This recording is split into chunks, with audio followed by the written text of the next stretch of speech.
26/11 हमले का मास्टरमाइंड, संयुक्त राष्ट्र द्वारा घोषित ग्लोबल आतंकी और पाकिस्तान द्वारा पोषित नामी दहशतगर्द हाफिज सईद भले ही दुनिया की नजरों में पाकिस्तानी जेल में बंद हो, लेकिन सच्चाई यह है कि वह जेल में नहीं बल्कि अपने घर में आराम फरमा रहा है। खबरों के मुताबिक हाफिज सईद को गुपचुप तरीके से लाहौर की कोट लखपत जेल से बाहर निकाल लिया गया है। अब वह न केवल अपने घर में है बल्कि दूसरे लोगों से मिलजुल भी रहा है। फाइनेंशियल एक्शन टास्क फोर्स की ब्लैकलिस्ट में जाने के खौफ में पाकिस्तान की इमरान सरकार पर साल 2019 से हाफिज सईद और उसके संगठन पर कार्रवाई करने का दबाव था। लिहाजा ना चाहते हुए भी पाकिस्तान ने दिखावे के लिए जुलाई 2019 में उसे गिरफ्तार किया। फिर टेरर फंडिंग मामले में उसे 10 साल 6 महीने की सजा सुनाई गई। इसके बाद टेरर फंडिंग के 2 और मामलों में उसे दोषी साबित किया गया और इस मामले में भी उसे 10 साल की सजा सुनाई गई। लेकिन खुद आतंकवाद को खाद पानी देने वाला पाकिस्तान अपनी ही फसल को कैसे रौंद सकता है, इसलिए हाफिज सईद जेल से बाहर है। खुफिया रिपोर्ट के मुताबिक जेल से बाहर आते ही उसने अपनी गतिविधियां शुरू कर दी हैं। अक्टूबर में लश्कर का chief operation commander Zakiur Rehman Lakhvi भी हाफिज सईद से मिलने उसके घर आया था और फंड जुटाने के मसले पर दोनों के बीच चर्चा भी हुई। इस पूरे मामले से पाकिस्तान एक बार फिर दुनिया के सामने बेनकाब हुआ है। इसके साथ साथ यह बात भी साफ हुई है, जो शायद दुनिया को भी समझनी होगी, कि लादेन को अपनी जमीन पर शरण देने वाला पाकिस्तान कभी भी दहशतगर्दी पर कार्रवाई नहीं कर सकता। हाफिज सईद खुद पाकिस्तान का तैयार किया गया दहशतगर्द है।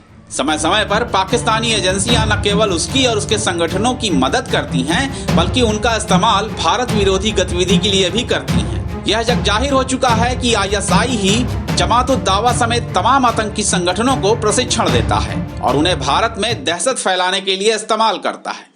आए दिन हाफिज सईद और ISI अधिकारियों के साथ खुफिया मुलाकात की खबरें देखने और पढ़ने को मिलती रहती हैं। फरवरी 2019 में जब पाकिस्तान सरकार ने ऐलान किया कि उसने आतंकी हाफिज सईद के 2 संगठनों जमात-उद-दावा और फलाह इंसानियत पर प्रतिबंध लगा दिया है, तब ISI ने हाफिज सईद और उसके संगठनों को दुनिया की नजरों से बचाने के लिए जमात-उद-दावा के 2 अलग अलग हिस्से बना दिए।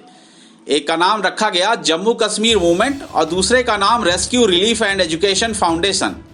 जम्मू कश्मीर मूवमेंट को जमात-उद-दावा की जिम्मेदारी दी गई, वहीं rescue relief and education foundation को फलाह इंसानियत फाउंडेशन का कामकाज संभालने को कहा गया।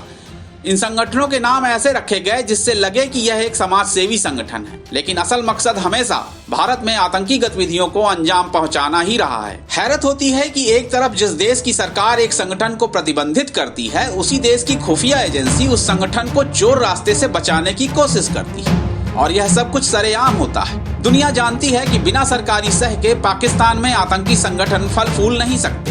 तभी तो जब भारत दुनिया के सामने चिल्ला कर कहता है कि मुंबई हमले का असल गुनहगार हाफिज सईद है, ठीक उसी वक्त हाफिज सईद पाकिस्तान में खुलेआम रैलियां कर रहा होता है और पाकिस्तानी सुरक्षा एजेंसियां उसे सुरक्षा मुहैया करा रही होती हैं। यही वजह है कि कई दफे सजा पाने के बाद भी उसकी आतंकी गतिविधियों में कोई फर्क नहीं पड़ता। पाकिस्तान की सत्ता में कोई भी आए, हाफिज सईद की बादशाहत पर कोई असर नहीं होता, क्योंकि उसके सिर पर पाकिस्तानी सेना और ISI का हाथ होता है। हाफिज सईद की छवि पाकिस्तान में समाज सेवक की है। उसका संगठन 300 से ज्यादा मदरसे और स्कूल चलाता है। इसके अलावा कई अस्पताल, एम्बुलेंस सेवा, प्रकाशन आदि का काम भी उसका संगठन संचालित करता है।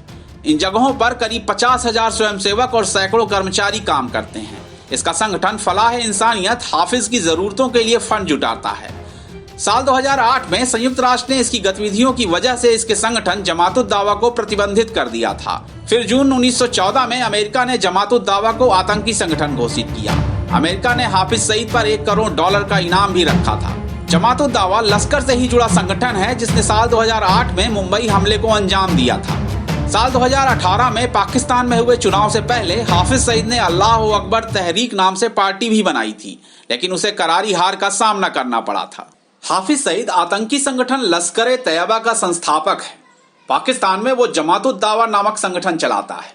इसका जन्म 5 जून 1950 को अमेरिका के सरगोधा, जो कि पंजाब में है, वहां हुआ था। हाफिज सईद की पत्नी का नाम मैमूना सईद और बेटे का नाम तलहा सईद है। भारत पाकिस्तान बंटवारे के समय उसका परिवार हरियाणा के हिसार से लाहौर चला गया था। हाफिज वैसे तो इंजीनियर है और अरबी भाषा का प्रोफेसर भी रह चुका है, लेकिन आजकल वो दहशत की पाठशाला चला रहा है। हाफिज सईद के एक संगठन का नाम अहले हदीद है।